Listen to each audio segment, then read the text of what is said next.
Welcome to my channel, Elevate with Emily. I'm Emily Burnham. I have a master's degree in marriage and family therapy, and I am currently specializing in working with children and teens. So I've been sharing a lot of the tools and resources that I use in therapy sessions, and I want to share it with you, whether you are another therapist that might find use in these activities, or a parent who is looking for at-home activities to do with your children, or a teacher, or anyone who works with children, and you're looking for interactive ways to bond with the child, connect, help them open up, build trust, all of that good stuff, then this is the right channel for you. So make sure to hit that subscribe button, like this video, share, and comment below with anything you'd like to see in future videos. But for today's video, we're going to be talking about the Talking Point card deck. This card deck has over 200 trauma-informed conversation starters.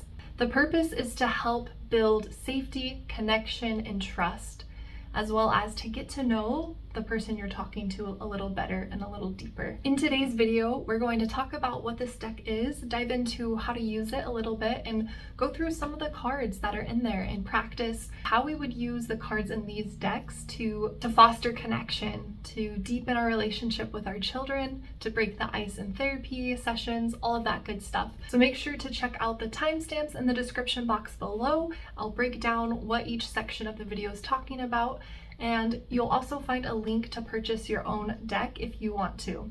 Okay, so let's get started. So as you can see, it's a very cute deck. I really like it.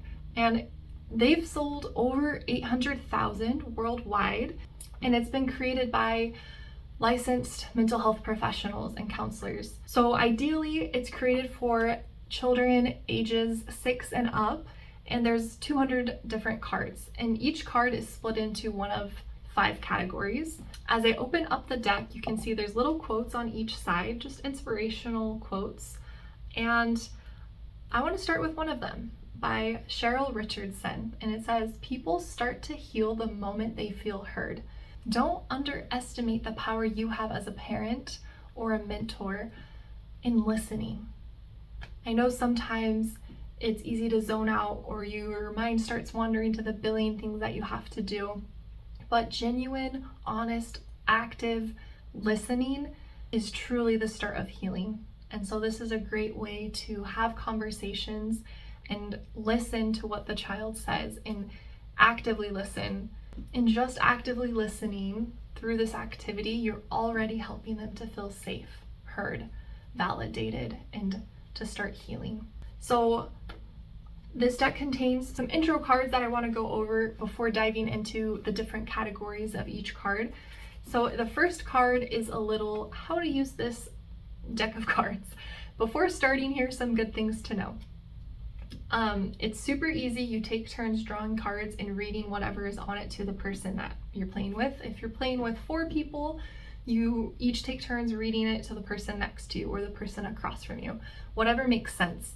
And just note that even though these are trauma-informed cards, as you're using this at home or in school or in your practice, just using this deck doesn't mean you're a trauma therapist. But the number one thing when you're working with trauma, you want them to feel safe.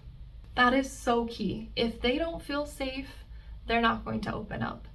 They're not going to share. They're not going to heal. And so I love how this deck of cards is broken down into the first category, getting to know you. Super simple, no pressure, maybe what you would call surface level or shallow. Sometimes you want to dive right into the meat, but it really is important to establish the rapport, the connection, the safety. And so just doing some simple get to know you questions. And then the second category is building connection. And then this is just funny because I noticed this as I was reading through these. They totally spelled strength wrong on this card. So if you're the maker of this deck of cards watching this video, you have a typo that you should probably fix. But the third category is strength and resilience. These are questions that aim at boosting the child's self-esteem, their courage, and their self-awareness. The fourth category is mindfulness. These types of cards are going to touch on topics that help the child stay present, mind-body awareness, and emotional responses. And this is important for emotional regulation, for expressing needs, knowing your body, knowing what you're feeling, why you're feeling that way, that part of self-awareness. And then the fifth category is going deeper.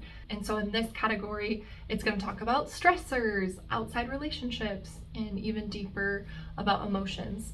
And I love that it's the fifth category because these first categories of breaking the ice, getting to know you, building that connection is so important, and building them up, building up their self-esteem is such an important foundation to then be able to go deeper. This deck of cards, it's worth reading, but it talks about helpful tips.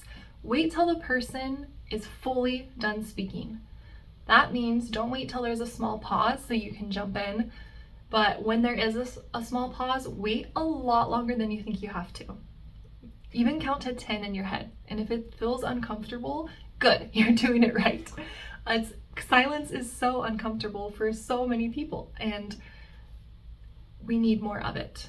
And I'm guilty of that. As I go through and edit my videos, if there's long pauses, I'm always cutting those out because I want the video to go faster, smoother. I don't want, there to be awkward pauses, but there really is such power in pausing and in silence. The processing happens in those quiet moments. Listen carefully and ask follow-up questions. The point of listening is to understand, not just to respond. What better way to show them you understood than by asking a follow-up question to try to understand even deeper? And they're allowed to ask you the same question back. If you ask them that question and they want to ask you it back, that's totally fine, and answer honestly. A big part of this game is also modeling. As you answer the question, your tone of voice, your facial expressions, your level of comfort or awkwardness, like all of that is being modeled to them. And so as you are comfortable answering tough questions, and as you're comfortable being honest, I don't know, let me think about that. That's a really good question. You're modeling to them some really good behaviors for them to ponder, to reflect, to know that it's okay not to have all the answers. There's a card that goes over different types of common childhood traumas: sexual abuse, chronic stressful life transitions, a medical crisis, physical abuse, emotional abuse, and neglect. And so it goes a little bit deeper into each of those. And I think that's important for each of us to understand, because trauma is such a big word with so many different definitions, with people using it in so many different contexts, like, oh, that person's shirt traumatized me, right? So being able to narrow down the different categories and really know what to look for is helpful. Yeah, so that's cool that they have that in there. They have a card over here about key parent struggles. This is crucial because I see this firsthand when I'm working with kids and their parents. The number one is guilt. Parents will feel guilt over their child's trauma. I didn't mean to traumatize my kid, or I couldn't prevent the trauma from happening to them. It's my responsibility to protect them. I failed, right? There's a lot of guilt that we want to avoid. And so sometimes to avoid guilt, we just don't even dive into it at all. We ignore it, pretend it's not there, pretend it didn't happen, try to reframe, try to, oh no, it wasn't that bad, or no, it didn't happen, right? Like, water it down so that we don't feel that guilt of like, oh my gosh, like this really did hurt or impact my child in such a negative way, and I let it happen, or I did that, or I couldn't stop it. Uncertainty, not knowing how to approach it, feeling like you're not qualified or uncomfortable, like what if they do unload on me and I have no idea how to respond? What if I make it worse? So just not being certain.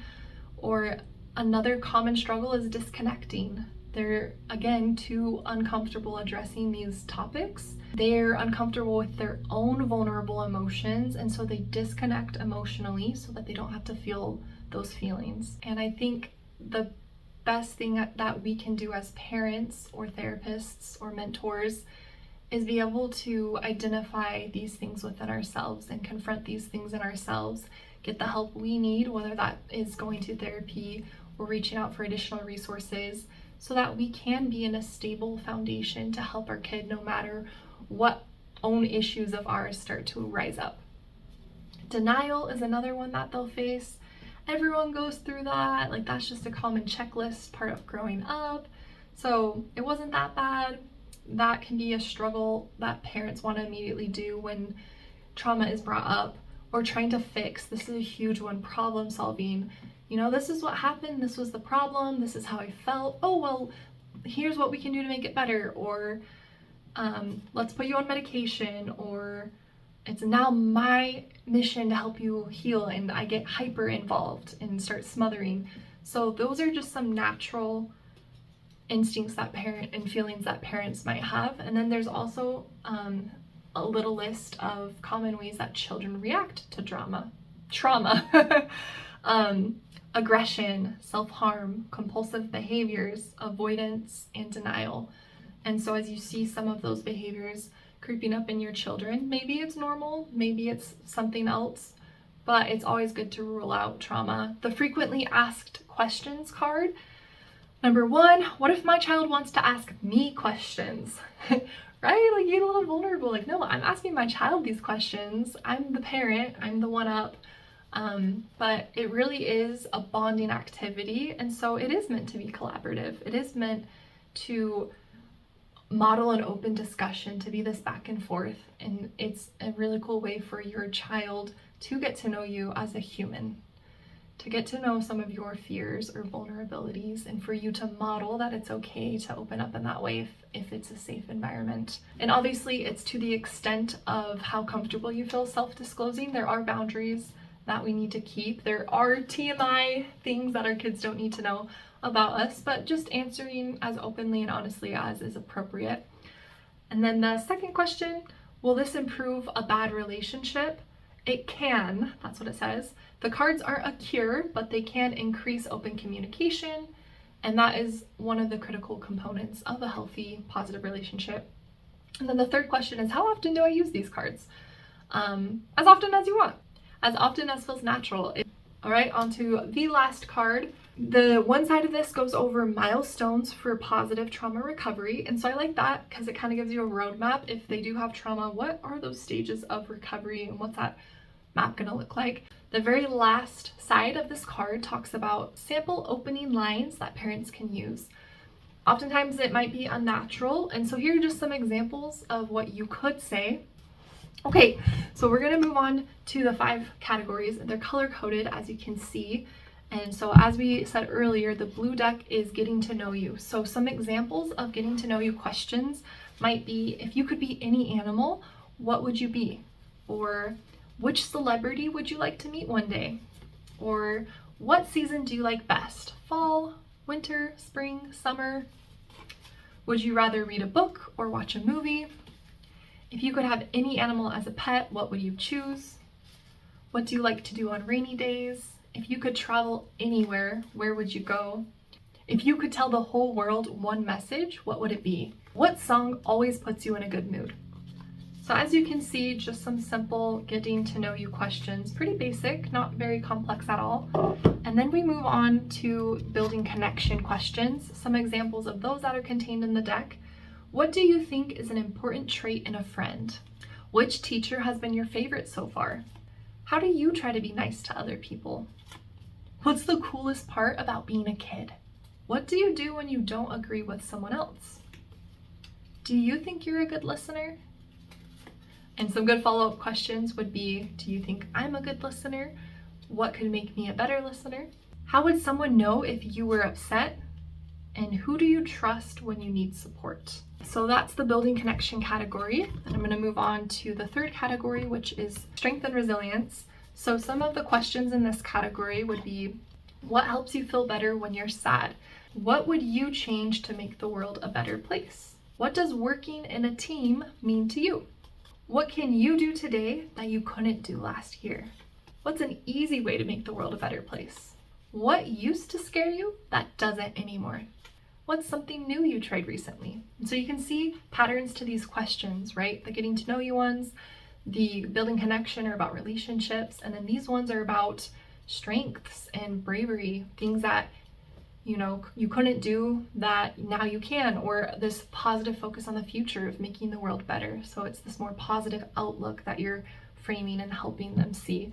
So then the fourth category, which is mindfulness, would have questions such as, Have you ever tried to meditate? What did you think about that? How do you calm down when you get angry? What's something you feel really grateful for right now? How do you like to help other people? What positive things do you like to think about before you fall asleep? What kinds of physical activities do you enjoy? Have you ever tried yoga? Do you prefer spending time indoors or outdoors? What's something you find beautiful? Do you think it's okay to cry when you're sad?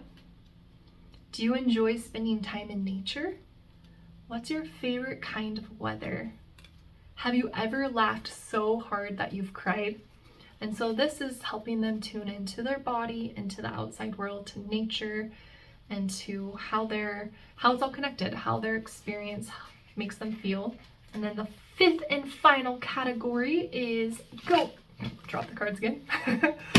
The fifth and final category is going deeper. And so some of the questions in this category are: what's the proudest moment you can remember? What scares you the most? How do you cope when you're stressed? Do you feel supported and encouraged? What goal do you have for this week? What good advice do you struggle to implement? And sometimes these words might be a little big for a 7-year-old. So again, it's an open conversation. So part of that conversation might be rephrasing it or helping them to understand what is meant by the questions. How do you want your children or friends to remember you? How well do you practice self-care? What do you hope to pass on to someone else one day? What does unconditional love mean to you? What challenges your patience? Who helps you feel validated when you're struggling? Do you think children should use social media? Why or why not? How do you talk about controversial topics? Do you ever get jealous of other people? Do you think kids face too much pressure these days or not enough? So these are some really good conversation starters. And so in closing, I hope you found this deck helpful, and go and buy your own copy if you think it'll be useful, whether it's your therapy practice, in your household, in your classroom, or whatever you do. In closing, there are 2 things I want to quickly share with you that the deck came with. There are more bonus resources that it comes with that you can check out when you purchase the deck. And then they tell a little bit more about their story, and they have ways that they're supporting people. And so there's a code that you can use to get 10% off your next order as well. Catch you guys in the next video. Stay tuned for more activities and exercises that you can do with children to elevate them, to increase their emotional, physical, mental health, spiritual health, and for you to become a better teacher, therapist, or parent.